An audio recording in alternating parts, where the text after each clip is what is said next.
be swift.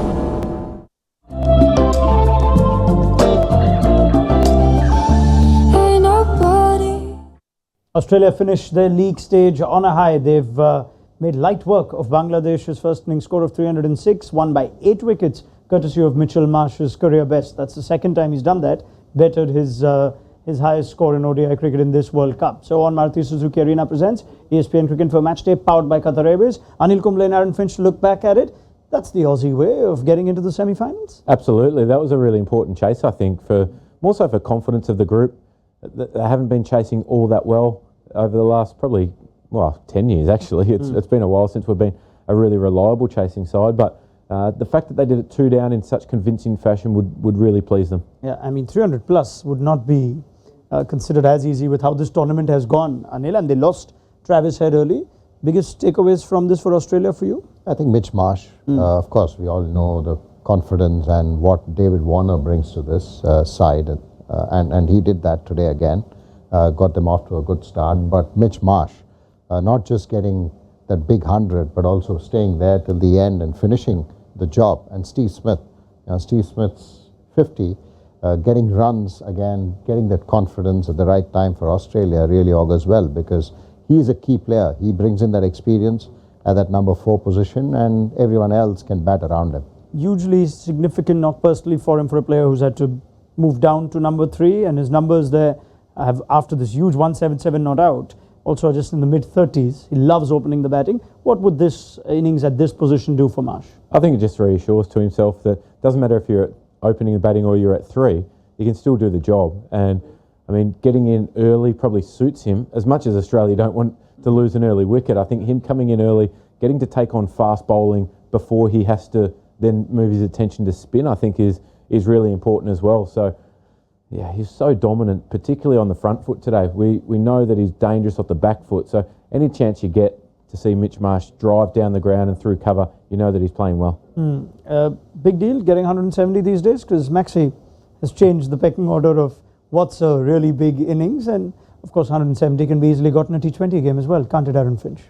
Not 177, I only got 172 off 72. But no, that's a big score. Yes, a big score. And if you've got one of your top guys getting a big 100, whether it's like 130 plus, everyone else can bat around that. And I think also Steve Smith, to find some form, and he played a couple of on drives late in his innings, which to me tells me that his balance is right, his bat swing's really good, and his confidence. So that's good signs. Big innings that for Smith, because in the semi-final Maxwell will come in and someone has to make way, and these runs would help Steve Smith. 100%. I think Steve Smith getting runs at the right time for Australia. We spoke about it even in the pre-show about whether it's Labuschagne or Steve Smith. I think it's very clear that if one of them have to sit out, then it'll have to be Manas, unfortunately. And Maxwell comes in. And so Steve Smith at number 4 gives Australia that cushion. And with him getting that run today will certainly help his confidence. Poor Manas can probably come on as a sub-fielder, because he's doing a heck of a job as a fielder. 2 run-outs, couple of run-outs, couple of catches. Yeah, he's just such a live wire in the field. And heard Ricky Ponting talking on commentary about fielding being attitude, and as soon as you've got the right attitude, you can influence the game. And Australia's been blessed with some great fielders along the way, and Manas is right up there. He hits the stumps all the time as well, which is crucial. Quick word on the first innings though before we move to Bangladesh. Any concerns at all, even though we can't really judge this Australian attack without Stark? It looked like Pat Cummins was trying things too. We saw Mitch Marsh bowl 4 overs and go for a few. We didn't see Josh Hazlewood bowl out. But conceding 300 plus against Bangladesh, anything that you'd still think needs polishing from the bowling front? A lot, yeah. I think Adam Zampa was unbelievable again, conceding just a bit over 3 and over, a couple of wickets, moving to the top of the tally. But power play wickets have been really scarce for Australia right throughout this tournament, and I think that's an issue, particularly against South Africa leading into a semi-final. If you don't get Quinton de Kock early, he's been so dangerous, and we know if he gets 50, he goes on and gets 100, and then the longer one of your openers bats, the more freedom your middle order have got. And when you've got Markram, Klaas and Miller right in that middle order and they're cherry right ready to go, it's dangerous. All right, let's have a word on Bangladesh though. And the absence of Shakib Al Hasan, that's still a respectful game for them, even though the bowling didn't quite work, Anil. But 300 plus with runs all round. Tawhid Hridoy, probably seen the best of him in this World Cup on its way out. Yeah, I mean, we've always spoken about the talent that Bangladesh have. I mean, Hridoy has been a good youngster, Shanto's done well for them.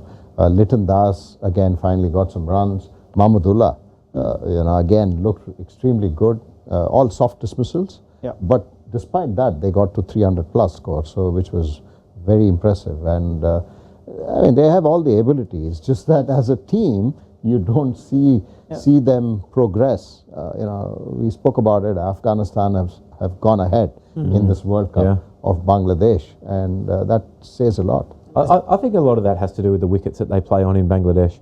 They play on wickets to win home series.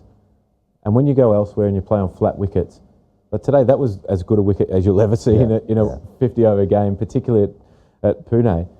So I think that they have to find a way to be successful away from home. And that's a challenge for every team, no doubt. But when you play on such extreme conditions in your home country, then you start to structure your team, and your development then comes around how those conditions are. So you go away and you play on a flat one and you get 300, and we say, great job getting 300, but it was still a long way short in the end. Stunning looks, then swift,